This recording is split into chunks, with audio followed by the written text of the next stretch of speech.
Good morning, everybody. Today we will officially start learning the techniques in chapter 3 that help us solve Laplace equation. And Laplace equation, along with the known boundary conditions, we will be able to solve the potential in the space that we're interested in. Today we're going to start this method called method of images.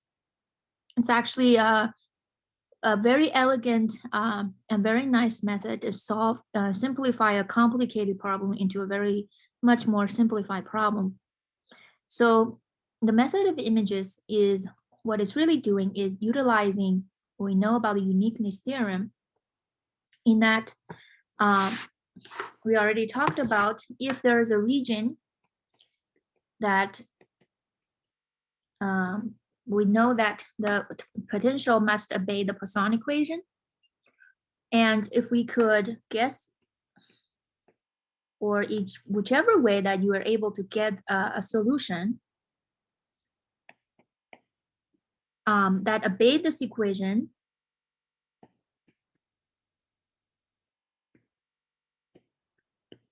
and also at the same time satisfy the boundary conditions.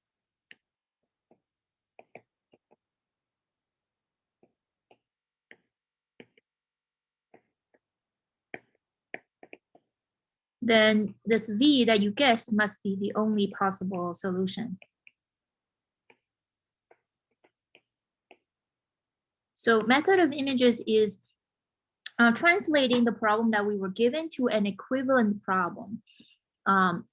These two problems must have these two things in common. One is the space that we're interested in to get the potential have the same Poisson equation or Laplace equation, and also they must satisfy the same boundary conditions. So if they satisfy these two conditions, then the equivalent problem must provide a solution that is the same as the one that I'm trying to solve for. So let's first of all, without further delay, take a look at this particular example. This is one we're actually interested in solving. So if I present you with a point charge and I said it is at a distance d above a very large grounded conducting slab. So what do you think will be the E field in the region above the slab at z equals z larger than 0? Does it look like a Coulomb potential, or would it be something more complicated? All right. Let you go ahead and vote on this. More of a just intuition, what do you think?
Okay, a few more seconds. If you haven't put in your vote, please do so.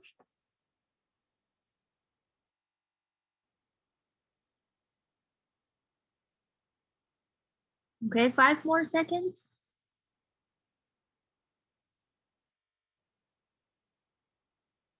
Okay, I'm gonna go ahead and end the poll. So you can see the results exactly 50-50. Now really I have no clue. So what do you think? What are some of the ideas that could help us narrow down to which answer that you think might be correct? What do you think?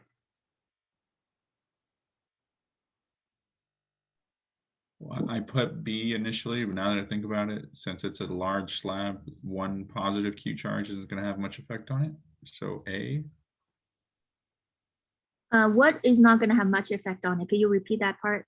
The positive Q, the 1Q, since it's a large slab, that has more of an effect than the little Q, or the Q. But it sounds like if we choose A, the Coulomb potential really gives only by the Coulomb potential is really just a positive Q. Its point charge give us Coulomb potential. But if we're saying the large slab is the one having more influence, then I don't see a potential for the slab. It's this A is pretty much saying Coulomb potential dominates and the slab doesn't do anything, right? I'm just not sure if I understood you correctly.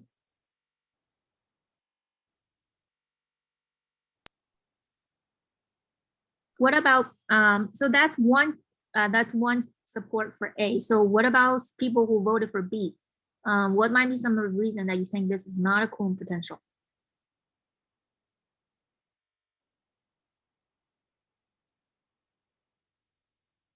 Any reason will do.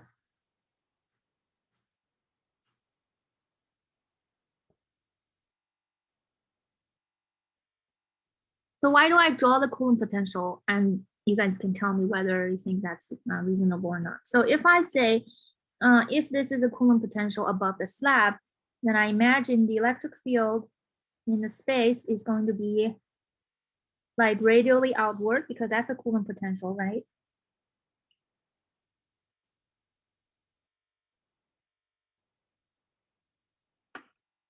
Does that look okay?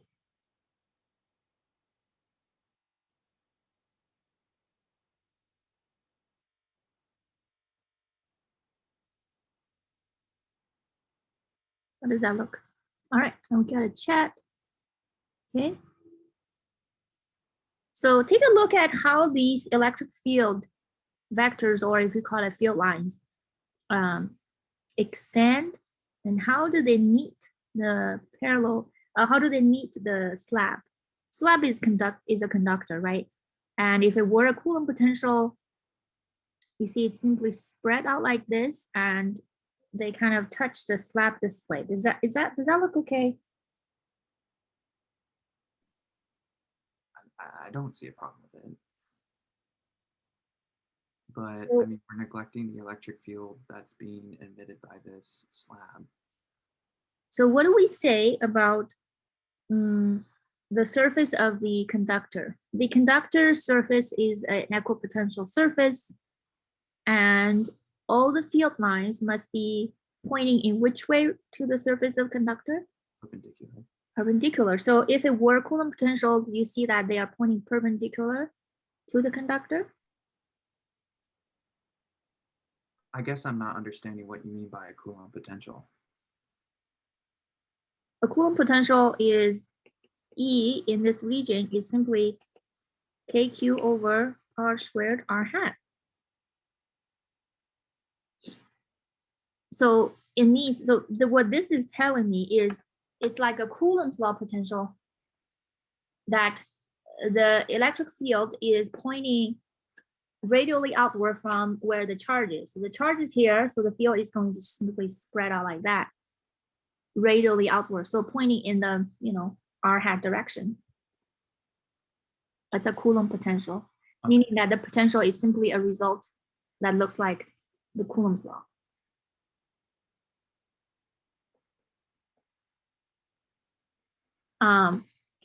Then you can see that if it were Coulomb potential, these E field is not perpendicular to your surface. In other words, you must have a component that's perpendicular to the surface, and you also must have a component parallel to the surface. Now, once you have a parallel component to the surface, what will happen?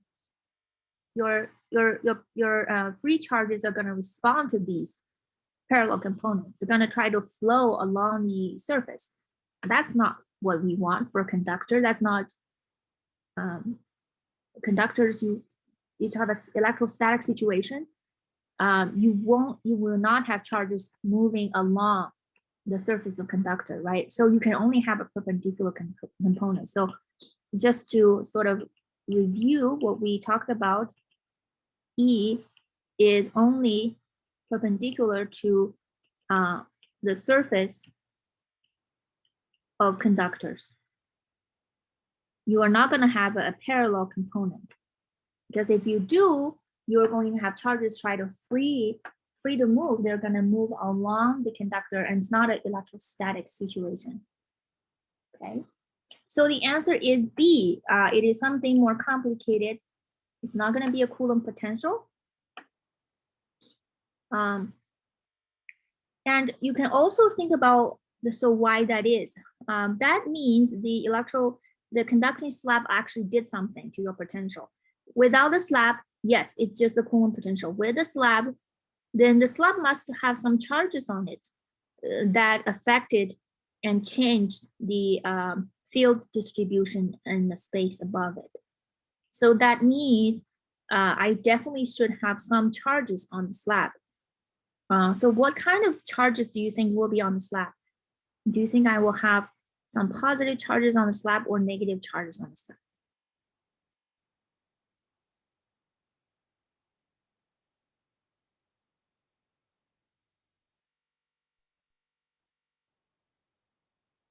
Do you think the slab will have some positive charges or some negative charges? Yeah, it will have some negative charges. Thank you for the answers. Because you can either think of it as, well, it's been, the positive Q will respond to this electric field the positive Q presents, right? Or you can say negative charges will be attracted to the positive Q. So in this case, it's going to have the negative Q apply on the slab. So these charges will also affect your E in space. So it makes it not a simple Coulomb potential. So how do we calculate this situation? It seems complicated. Don't really have a clue exactly how these charges looks like. So how I'm going to calculate? I don't think I can use Gauss's law, or if I want to do direct integration, I don't really know what these charges look like. So needed a third option. So as we said previously, we wanted to change this problem to an equivalent problem. The equivalent problem must satisfy the same boundary conditions. So let's see in the original problem with the charge and the slab, what are our boundary conditions? I claim we have two. One is always with local charges, which means you don't have an infinite charge distribution. In this case, we have a point charge. Potential at far away must be 0. So that's, physical. You cannot possibly have a potential extend to infinity. And also another one, it's given that this slab is grounded. So the potential for the slab is 0. The slab is located at z equals 0. So putting it at exactly the xy plane. So those are our two boundary conditions. So let's try to think about which problem is equivalent to this that also have these two boundary conditions. So we're going to put a little mental note on this problem, and we're actually going to look at a different kind of exercise, which is something we can do even in true physics. So it's not a hard problem. So imagine you have this particular situation, two equal and opposite point charges at a distance d above the origin, above and below the origin. So this is your origin. You have one positive Q here at a distance d away, and you have one negative Q below at a distance d away below the origin, and this is your z. And let's say this is my x and y, for example. This is the origin. So I have 2 point charges. Each has a distance d away from the origin.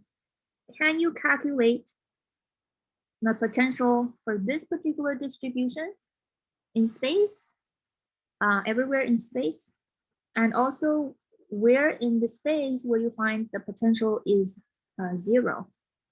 So I'll give you a few minutes to work on this.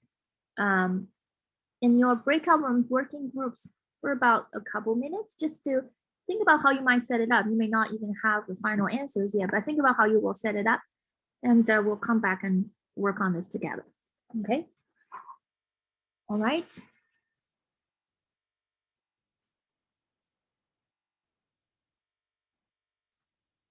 Someone asked, why is the grounding important? We will see why it is important.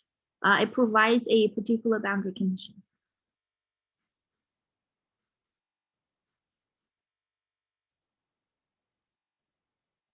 Okay, just a few minutes working on this problem.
Dr. Ryan, Yes, don't we need to calculate the E field first, don't we? you can, but you don't have to.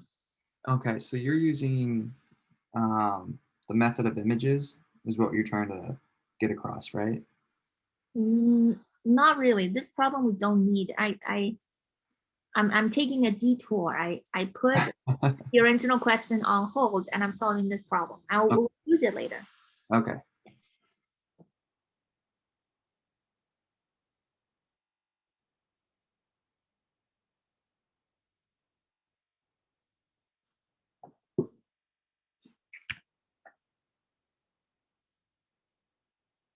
Okay, so how do we do this potential? Don't overthink this. Don't make this more complicated than it needs to be.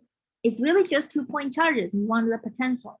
So anybody would like to tell us how do they calculate the potential due to 2 point charges?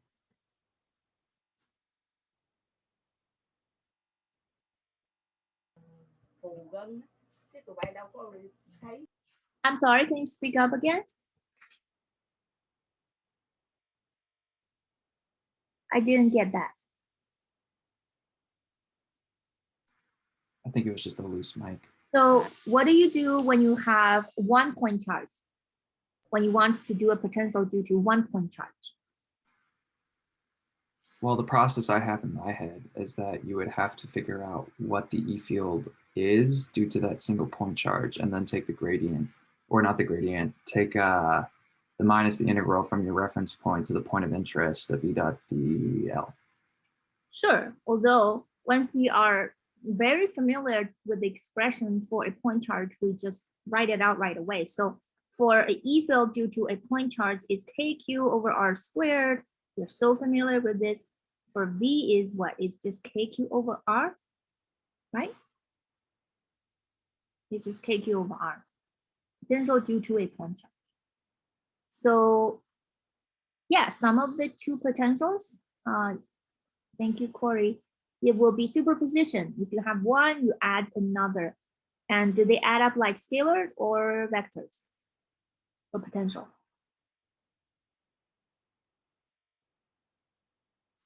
They add up, yes, like scalars. Yes, thank you, Nicholas. Okay, so we know what to do. This problem is simply just 2 point charges, and we just need to add V due to one of them and V due to another. And we need the separation distance between the source and to the field. So I'm going to label these quantities here. This is one of my source. I'm going to label that as R prime, and it's positive charge. So it's R prime positive. And here is my field. I labeled it as R. And my source to my field is my curly R, and positive, right? Okay, so let's write out what this curly R is, because my Q, my V is going to be V due to positive Q plus V due to negative Q. And V due to positive Q is K positive Q over script R, right? The separation distance between them. You probably already know what it is by simply looking at the geometry. You can do, okay, where is these 2 points? Now, this point is located at 0, 0, D, right? On Z axis. Now, this point is random point in space. It is located at X, Y, Z. Okay, so the distance between them, you know right away, is X squared plus Y squared plus B minus Z minus D squared. Or if you wish to write it a little more like what we do here in upper division class, we'll say, okay, well, the R plus prime, sorry,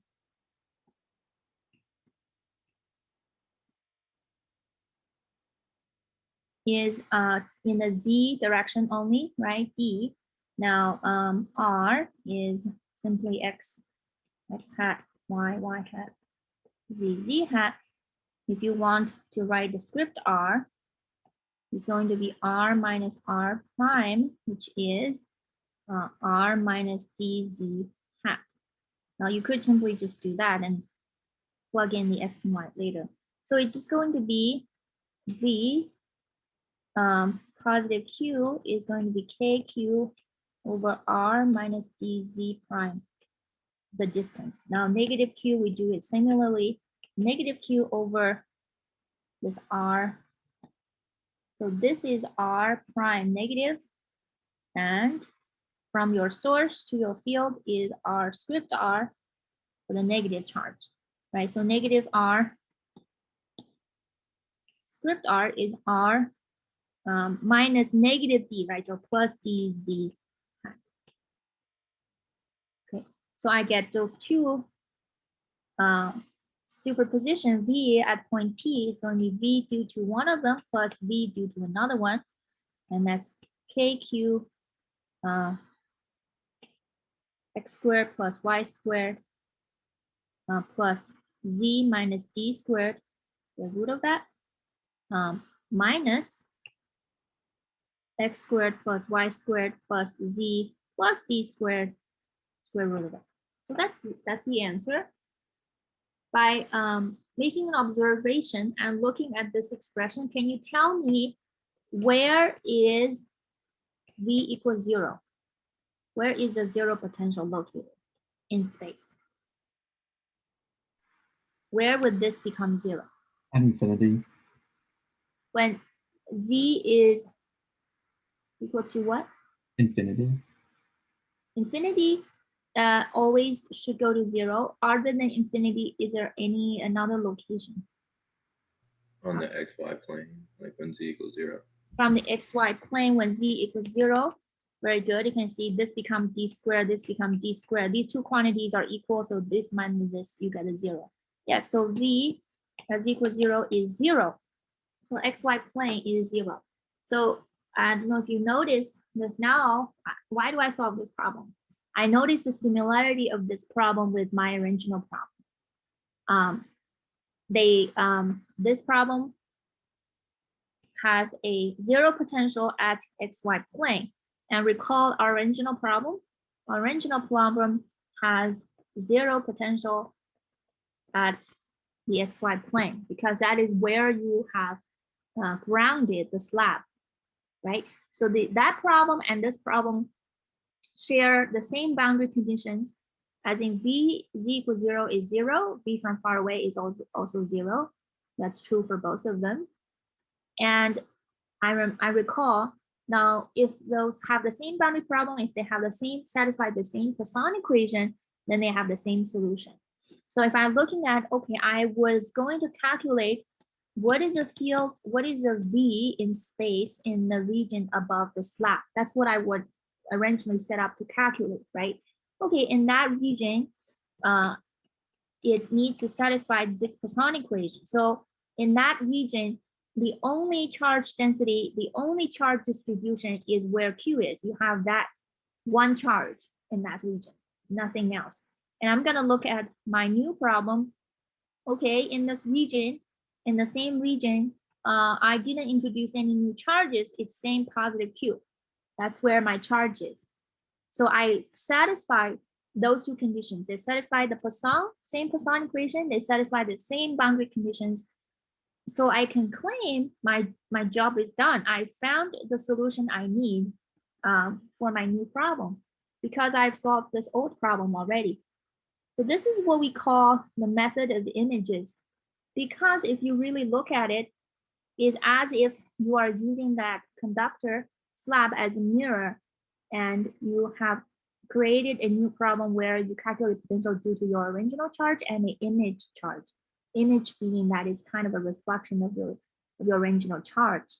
It's negative and it's located at the same distance away from your sort of mirror. Okay, so so for that original problem, we can say we found the solution.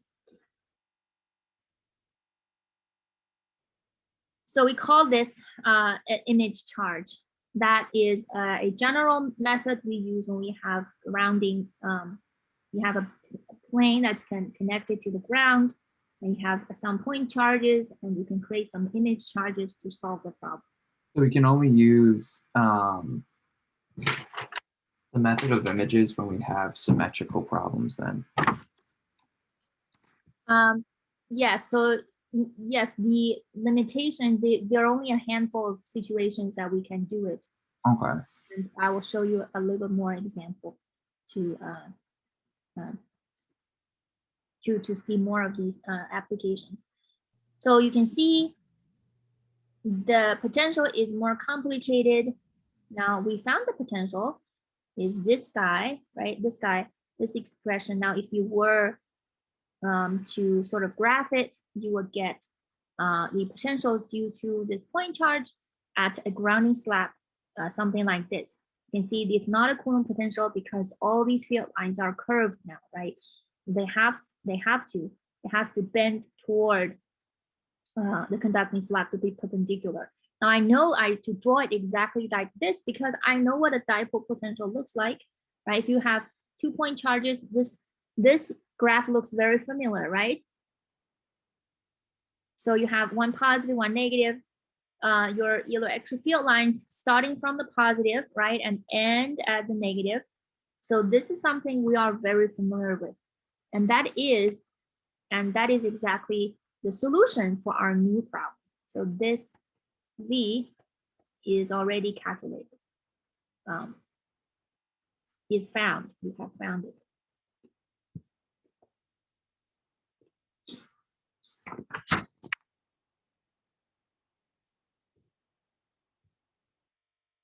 And just to review why this has to be true, for method of images to be useful, your new problem has to satisfy, first of all, the same Poisson equation. Second of all, they need to satisfy the same boundary conditions. If those two conditions are satisfied, then you found your potential, the one unique solution to your new problem.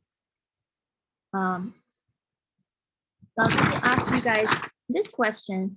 The potential that you found, do you think it works for above the slab, or does it work for below the slab as well?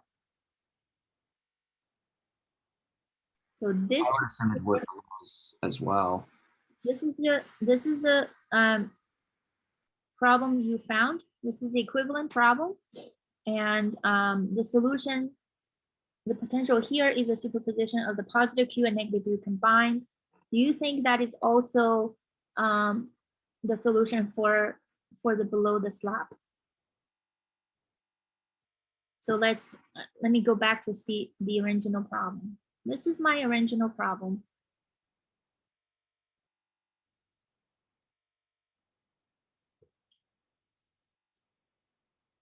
Excuse me. So my question is, you found V here. We found the solution. This is the solution. And what about Z is less than 0? Do you think I have the same solution? Because the same solution would have applied here or here or here, random place in space. For the new problem, it's the same solution everywhere in space. So Z below, do I still also have the same expression for my solution? What do you think?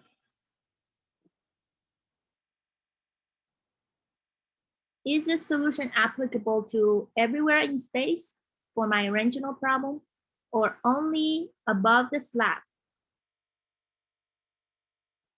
What would the solution look like for below the slab?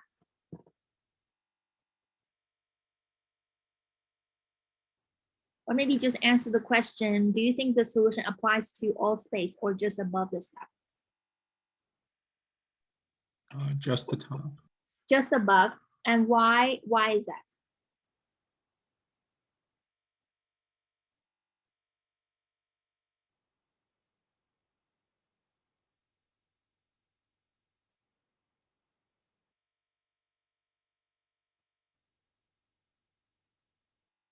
What are the two conditions for the solution to transfer between these two problems? They have to satisfy same boundary conditions, yes.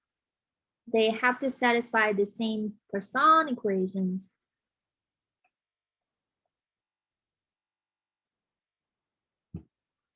So for them to satisfy the same Poisson equations, you cannot change the charge density. So in other words, you cannot add more charges. Is the Poisson equation satisfied above the slab? Yes? Yeah. Yeah, you have positive Q here, which is the original problem. Your new problem, you have only just the positive Q there. Is the same Poisson equation satisfied below the slab? I want to say yes, just looking at the symmetry of the problem. So this is saying charge density over epsilon naught. The density here is only just the point charge above. Below the slab, you have no charge. In the space, it's empty, right? Which is what's given. But if you go to the new problem, it's no longer empty. Yes, there is a charge there. You have added an image charge. You have really changed the charge distribution below the slab. Therefore, the solution below no longer applies for z is less than 0. So but it's okay. It's really only asking you for z above. V, you found it, only works for this region, not below. Care to guess what V is below? Well, if there's no charge, it should be 0. Yes, this is a very good, yes, a very large infinite sheet and grounded. You can imagine all your electric field lines has been sort of blocked by your infinite sheet. Infinite large, you cannot have any field lines going through. So V simply is just 0 below. So above it, you have a solution looks just like a dipole, like this, and below it, you don't have any field line. There's no electric field. Okay, right, very good. Is that why it's grounded? Or can we assume, because I'm not understanding why we can't deduce that there's no charge below the slab. Is that due to the fact that the slab is grounded? Yeah, it's grounded. Also, your infinite sheet is large enough. Well, not just that. The grounded part is to make sure what makes this problem can be calculated using the dipole. The dipole has the condition that everywhere in the xy plane has 0 boundary. So how do you create such a problem using a slab? Is you need to have a big xy plane, which is now replaced by the slab that's grounded. Okay. So if it's not grounded, it cannot be solved by this particular dipole problem that we created. They don't have the same boundary conditions. So if they don't have the same boundary conditions, there are 2 different problems. And we can borrow their solution. Got it. Thank you. Yes. Thank you for that question. So let's take a look at what will happen. Now the electric field, you can calculate it simply by taking the gradients. I'm gonna work on this real quick. So the electric field, you can see that it's in the z direction because you can see it's all perpendicular to my ground, to my slab that's in the z direction pointing downward, right? And what is the E field at here at z equals 0? Then I would do it's dv dz at z equals 0. And v is already given, so this should be simply by taking derivative of that expression with respect to z. So I have 1/2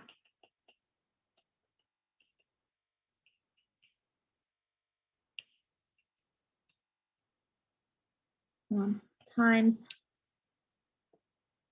2 minus e.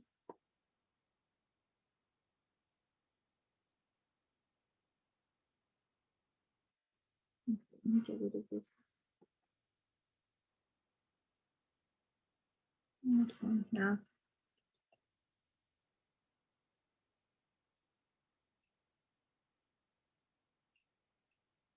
Times 2z plus d.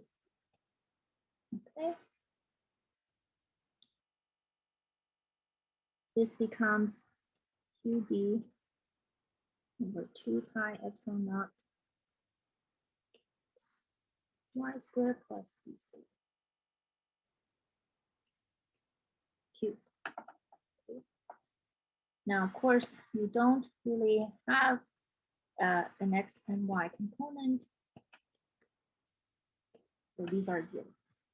We can also calculate, so we kind of work it backwards. We found a solution, and then we can find the induced charges on the slab. The slab will be charged with negative, will be induced with negative charges, and you can even figure out how these induced charges look like. To do that, we use these boundary conditions. Now, we say a lot of boundary conditions. Now, there's the boundary conditions are what these physical quantities has to satisfy at the boundary. So we talked about how E1 parallel has to E2 parallel. The parallel component of the E field has to be continuous across the boundary. E1 perpendicular minus E2 perpendicular has to be equal to sigma surface density over epsilon naught. This is in your book. You can review this. Now, sometimes we rewrite these boundary conditions using the potential instead. Now, the potential, if you instead of writing E, you write potential. That's the derivative potential. So we do dv over dn above the boundary minus dv over dn below a boundary is negative sigma over epsilon naught. So this is the same boundary condition simply expressed using the potential. And we are going to use this to find the induced charges on the slab because we know the potential above and below the boundary. The potential above the boundary is that solution we found. The potential below the boundary is 0. There's nothing below, right? We have just discussed that. So we're going to simply plug that in and calculate your sigma. So here at the boundary, the n hat, which is z hat, because that's your vector that's perpendicular to your surface. So it's dv dz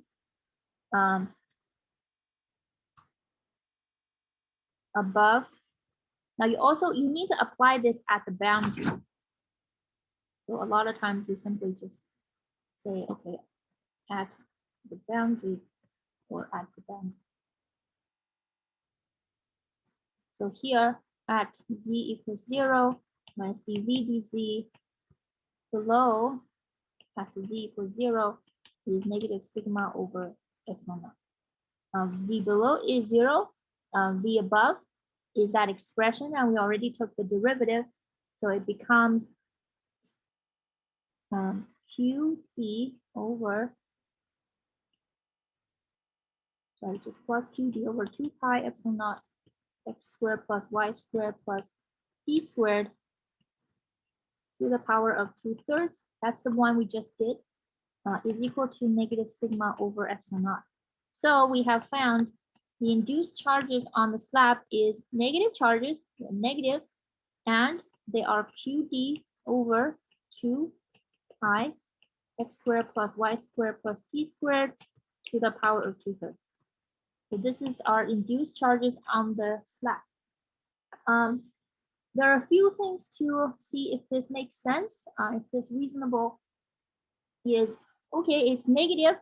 Well, that makes sense because negative charges are being attracted to the positive.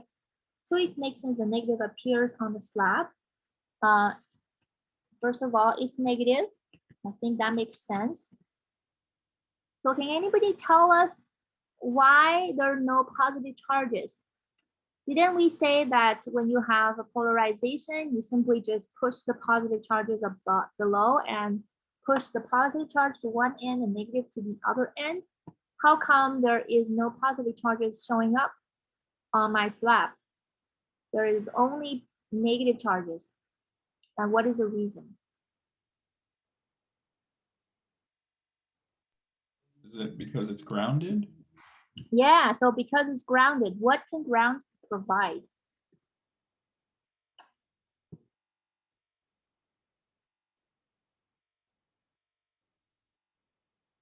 If it were indeed, let's pretend that it's not grounded first. Let's pretend you just have a large slab. You put a positive charge above it, it's going to polarize. The positive, they want to get farthest away from that positive charge. And because you're giving them more space to move from that positive charge, it will take that path. Yeah, yes, that's a really good way to look at it. There is a space for it to go. It's infinity, so they're going to the ground. Or you can think of ground, we say ground has an unlimited supply of free charges. So yeah, you may be polarized, but the unlimited supply, which is the electrons from the ground, will flow up and to neutralize all the positive charges you have, leaving it purely negative. Very good. So it's negative, and let's see where it peaks. So this sigma will peak, have the maximum value at the smallest denominator, and the denominator is small when x equals y equals 0. So it's gonna peak here exactly below the positive charge, which makes sense that that's where the electric field is the strongest, right below. So it's going to have more negative accumulate right there. That makes as well. And also Griffiths in the textbook also says if we simply integrate this entire slab, we get a negative Q. So you simply had a, it's like the negative charge of whatever charges you put and you smear it around your conducting slab. So these are some interesting features we can see from your charge distribution. And now let's use the method images to solve more problems. Okay, so what is this method? Make up a new situation where you add image charges. It's like an image, a reflection of your charges that was given. And you can find a special spot so that your image charges are not going to be located in where you want to find the potential. The way we also call them images because they cannot change your Poisson equation. They cannot change your charge distribution. So you can only find potential in the region where you still have your original charge.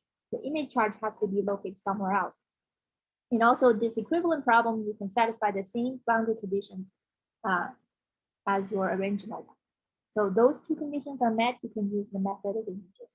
So and let's actually go to solve more boundary condition, image chart problems. So I'm going to present you with a new type of problem that looks like this. Okay.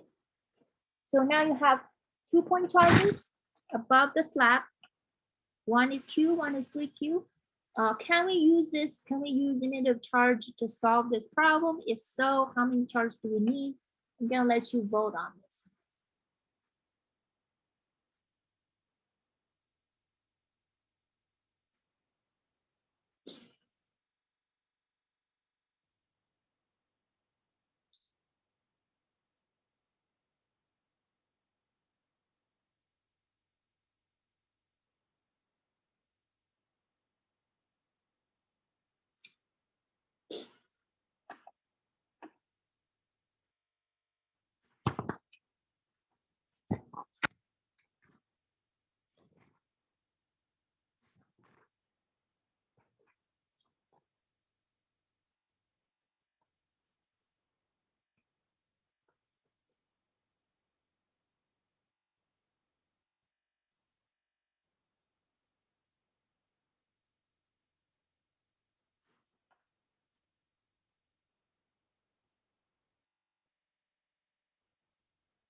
Okay, 5 more seconds since I gathered the majority of the votes already. 5 more seconds.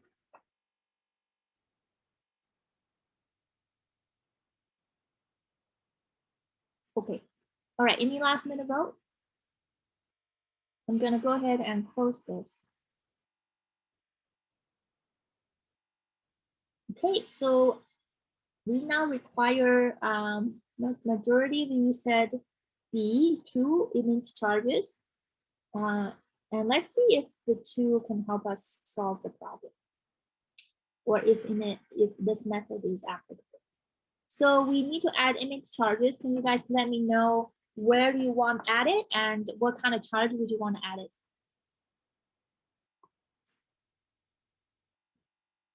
I'm going to use the red to draw the image charges. So where should I add these image charge or charges? Where should I add it?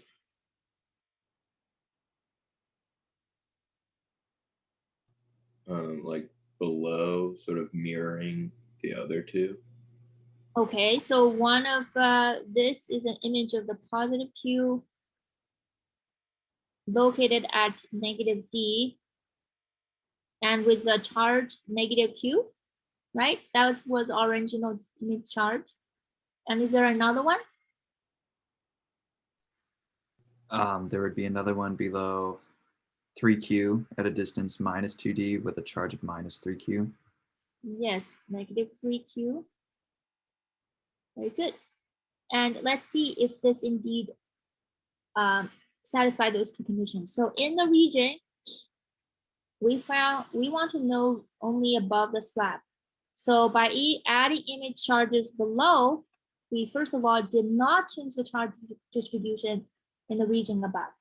So we satisfy the same Poisson equation. Second of all, for the new problem, they also satisfy same boundary condition. So z at z equals 0, potential is 0. Well, this potential and this potential are going to cancel out in the middle. The potential due to this, potential due to this will cancel out in the middle. So yes, you have the same boundary conditions. So we can find, yes, we can find our potential this way. We can even write it out what it looks like.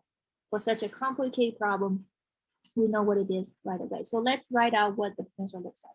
This positive Q is located at 0, 0, D, and this is located at 0, 0, 2, D. This negative is at 0, 0, negative D. This is 0, 0, negative 2D. And our region is located at, our pointing space is X and Y and Z. So knowing that, we know the potential now in this region is V due to positive Q plus V due to negative Q. The first pair of image and the real charges, the second pair, V due to 3Q plus V due to negative 3Q. Another pair of your real and image charges. So we have replaced the original problem with the new problem. You have 4 point charges and you add the potential like superposition, right? Okay. So what this looks like, the one is simply KQ over capital Q, KQ over separation distance, X squared plus Y squared plus, what is it, Z minus D, right? So 0, 0, D and XYZ is X squared plus Y squared plus Z minus D. The second one is K negative Q and another distance, a different distance. You can see this is just replicating what we did before. Now 3Q is K 3Q over Z minus 2D and K negative 3 X squared plus Y squared plus Z plus 2D. So this is it. This is our new potential. We found it very quickly by using this method of images.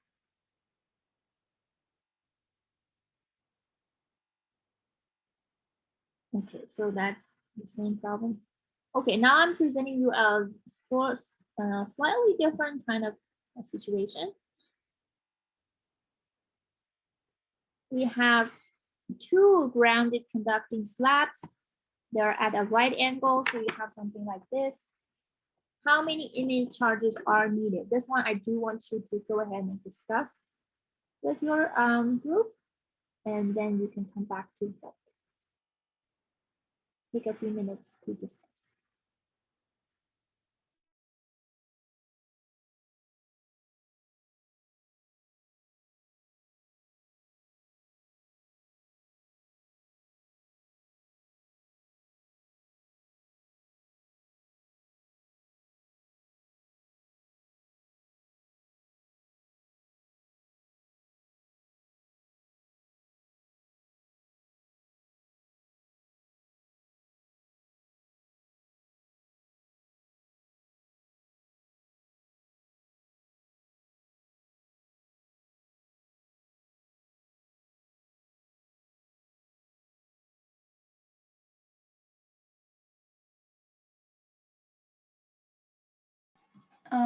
Dr. Ryan?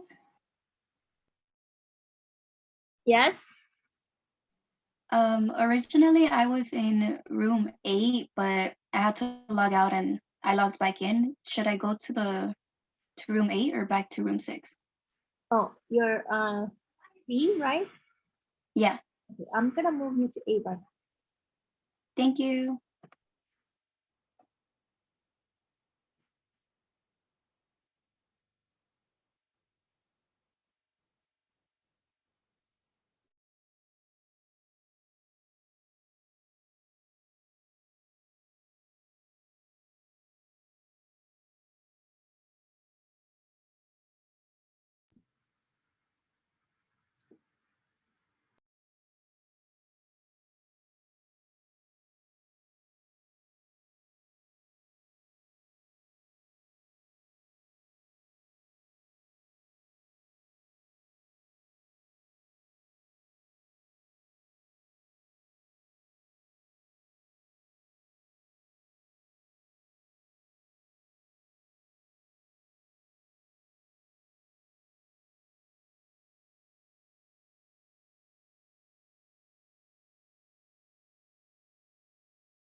Okay, 5 more seconds. If you haven't voted, please put in your vote. Okay, all right, let's take a look at this together. This is our results. Seems like B and E are equally popular. The next is C. So more of us think yes, method images could work, but we're not really sure how many charges are needed.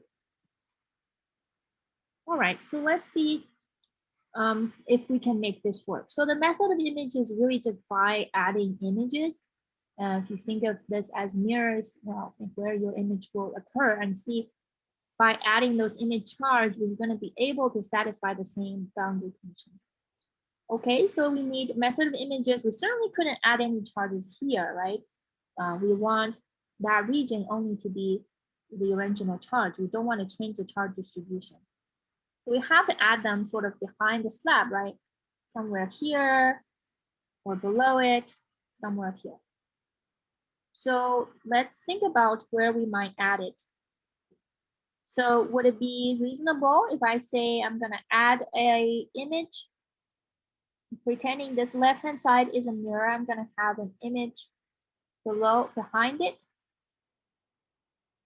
and with a negative Q. Do you all agree? I'm going to add an image there. Definitely. Okay, so what would that achieve? Well, having this Q and this Q are going to make sure the potential in the middle is 0. Okay, good. I have satisfied my boundary conditions for that wall on the left-hand side. Okay, so let me add. Would that not affect the boundary condition of the bottom slab at all? It's a really good point. The thing is, we also need to satisfy the boundary condition of the bottom slab.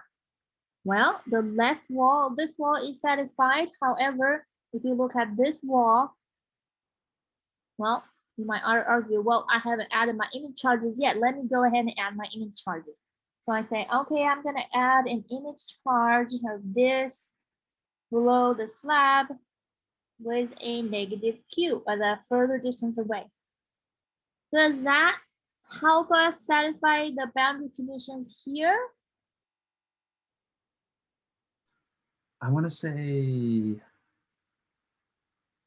yes.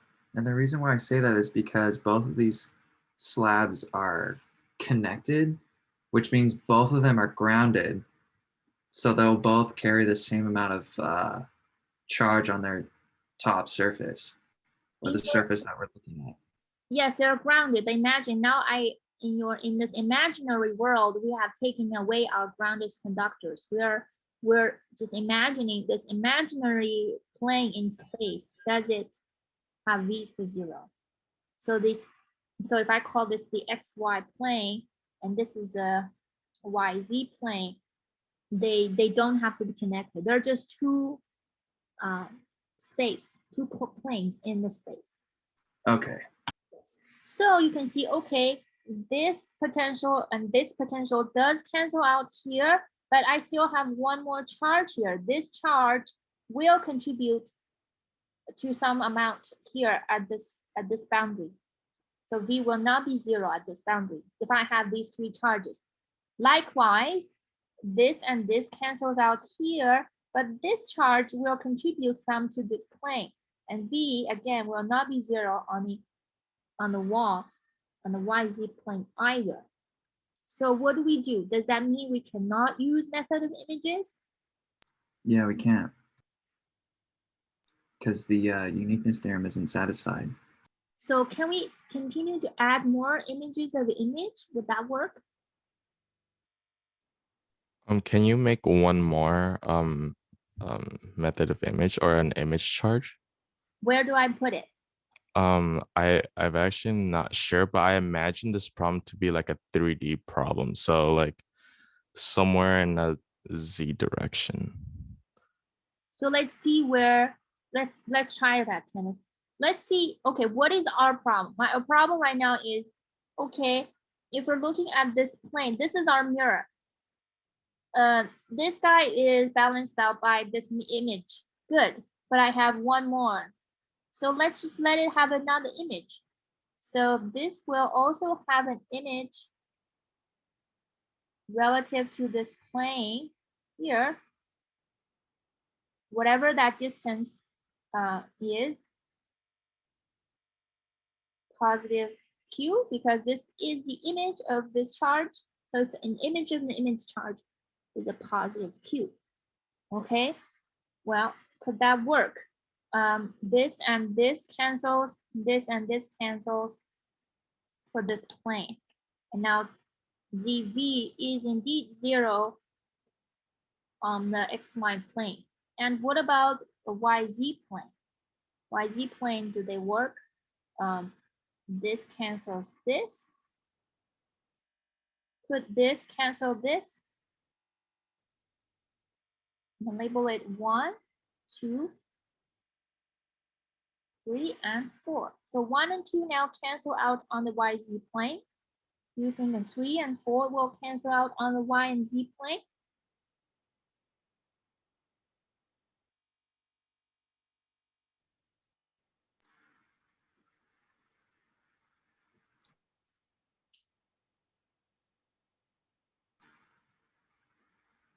What do you think?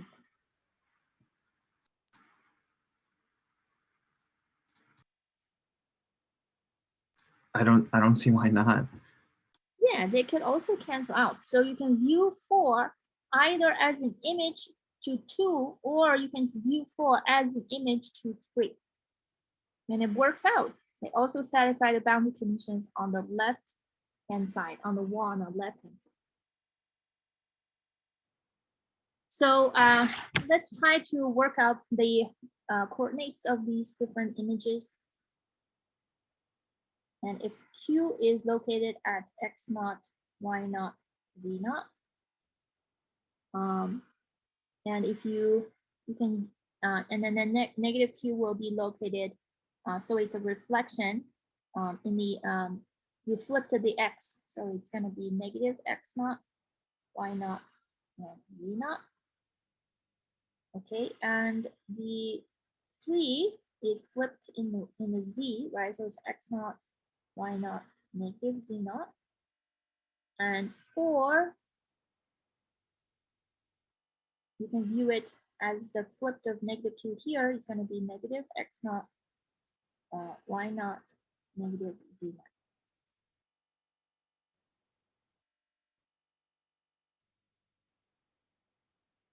So we are able to add all our potential together by writing V due to all the 4 charges. I'm going to have solutions in the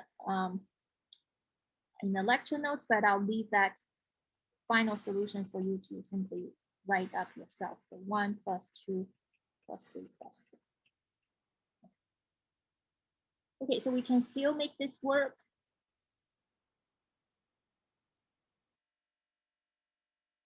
Now let's go to look at another question.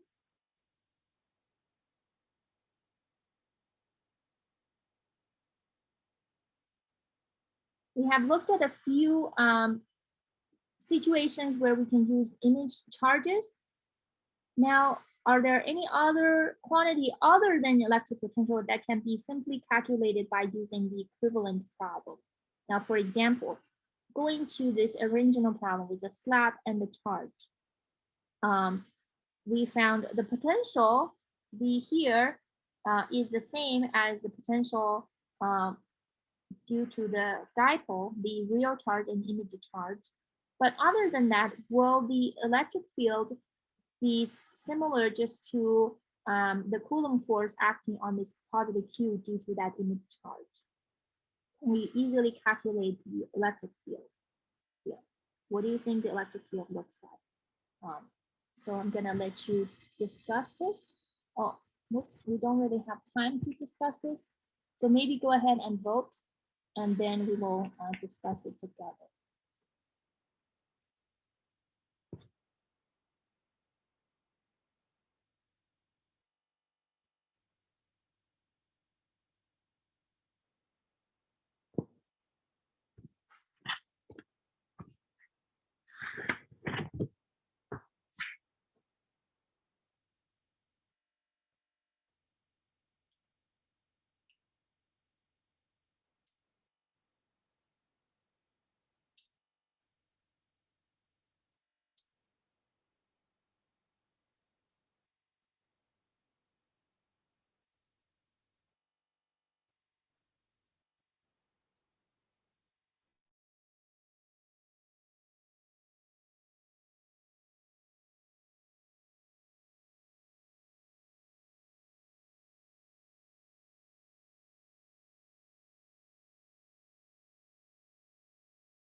Okay, if you haven't voted, please put in your vote.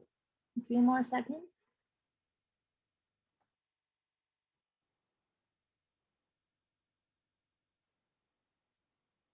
All right, let's take a look at this together.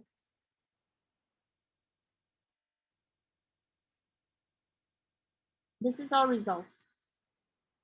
So if you were able to find this, and I assume that you use the force, you use the equivalent problem, right? You could have argued that, well, I've already calculated my potential. I can just simply use that to calculate my force. You could, but a more faster way is to use the equivalent problem. So, or would it be something more complicated where you cannot really use the equivalent problem? I argue that yes, we can. The force would it be the same as if you were have a negative q here located at negative d, and the force acting on positive q is the Coulomb force between these two charges. So this positive q is simply I'm argue positive q due to slab is the same as positive q due to negative q. So image of charges also works when you want to calculate the force. And why is that? Because if V is the same, then I know E is the same in the space above, right? And the force is Q times E must be the same. So force the same, and I can simply do my Coulomb's law, right? So it's K, Q1, Q2 over distance between them, and what's the distance? It's 2D.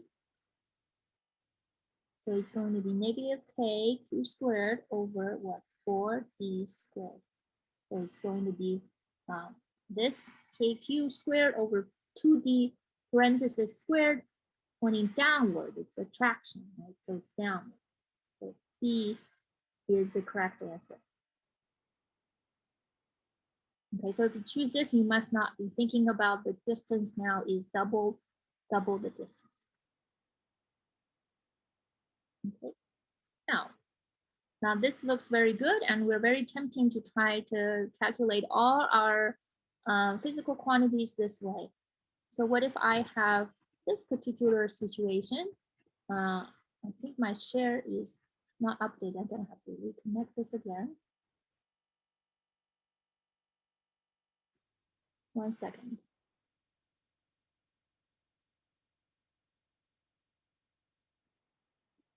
Okay. If I were to ask you, well, what about the energy of the problem?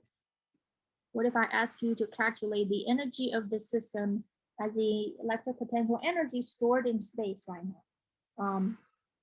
Can I use the same strategy? I'm gonna give you the code to simply put in your gut reaction. I know we don't have much time to think here. So what do you think? If I were to treat this as the equivalent problem, where you have a positive q here, and at the distance d, and I have a negative q here, at the distance d, the energy U is what? K Q1 Q2 over R. So that would be Q1 is Q, Q2 is negative Q, R is 2B. So can I calculate my energy of the new problem using the energy of the equivalent problem? So if you think, you will vote for A. If you don't think so, you will vote for B.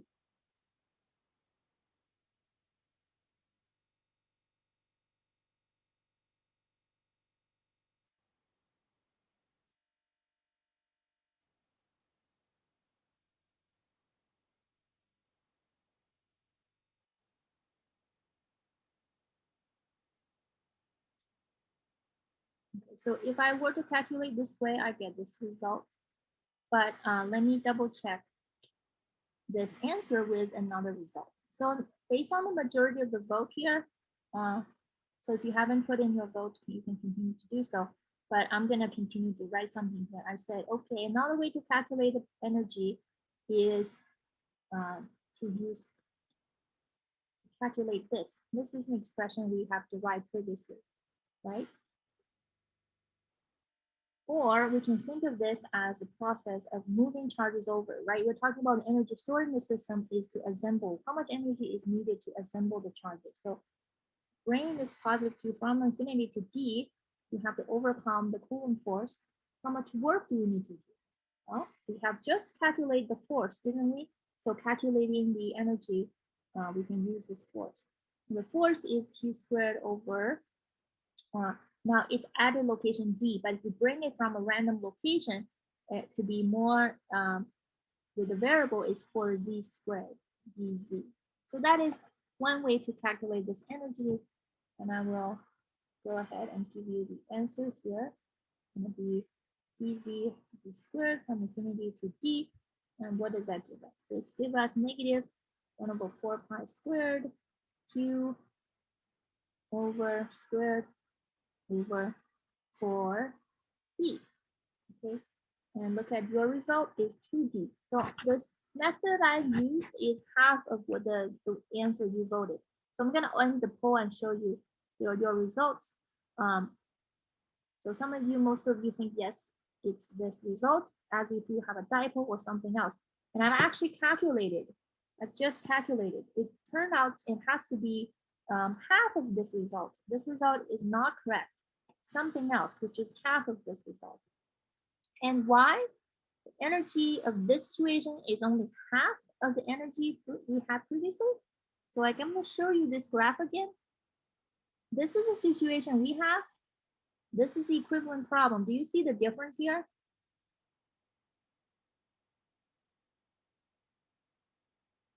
So you have energy stored here, nothing here. This new problem, you have energy above and below, right? This equivalent problem, you have energy here and here. So if we use this result, we have used double the energy we have in here. This situation, you only have your energy stored can be half of this space. So it's 1 over 4D, not 2D. So the answer to this is something else. It's not this answer anymore. Okay. All right. Sorry, I went over a little bit. We will continue to do one more example of method of images at the beginning of next class. And after that, we will talk about another section, 3.3. All right, see you guys. Have a good rest of your week.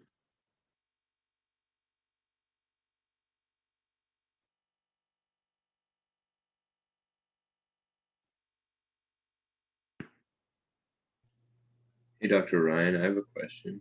Yeah. Using Poisson's equation, I didn't really understand like what the use of it is, why it's useful.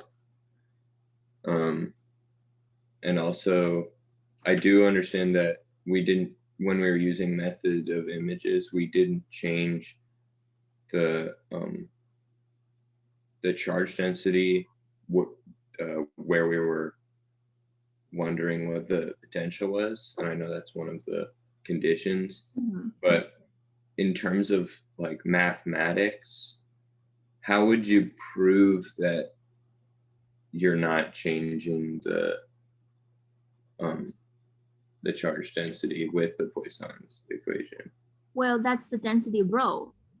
In the space you're interested in, you still have the same charge. You don't add a new charge, right? So whatever density you had is still the same density you have now, right? I mean, I don't need to prove it mathematically because this is still the same space. You look at it, it's have the same kind of charge. So if the charge is the same, the charge density is not changed. Okay. Right. So okay, yeah.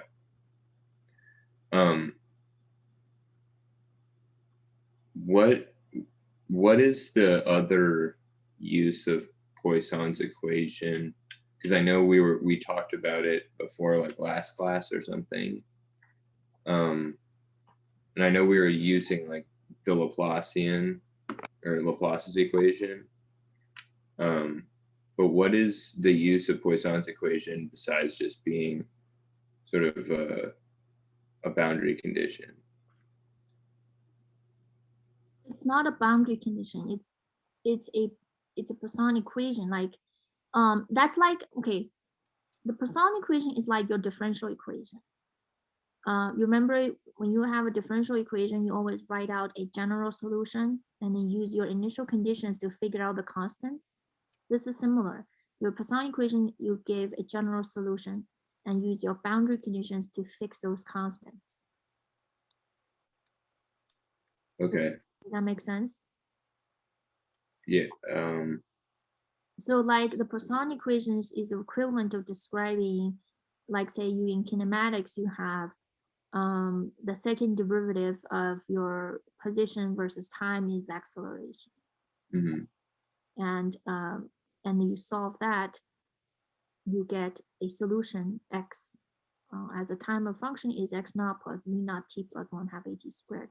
Okay, but then what are your initial conditions? Your initial conditions being at position equals 0, your initial position is at 10 meters. So you plug that in, you figure out what x naught is. You plug in the velocity, initial velocity, you figure out what that constant is. So you find your solution.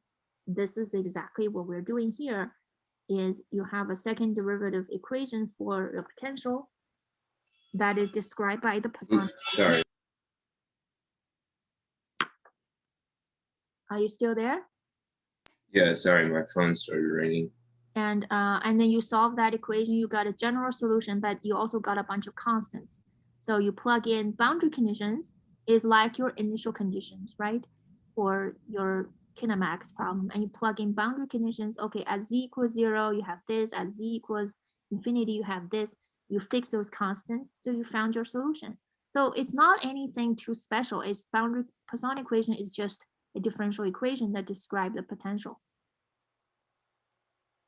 Okay. And like how, if you took the second derivative of a position equation, you would get the acceleration equation. That's the Poisson's equation, is what you're saying? Yeah.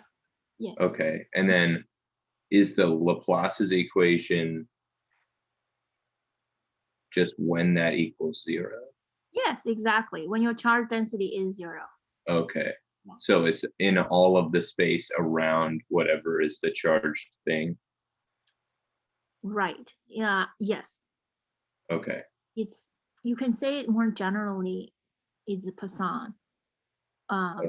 And like the point charge, we said, well, every place other than the point charge location itself, you have actually 0 charge, right? So you could also use a Laplace equation to describe the space other than the point where the charge is. Okay. Yeah. Okay, that makes sense. Okay. Sounds good. Okay, thank you. No problem. Have a good day. You too. Have a good day. Bye.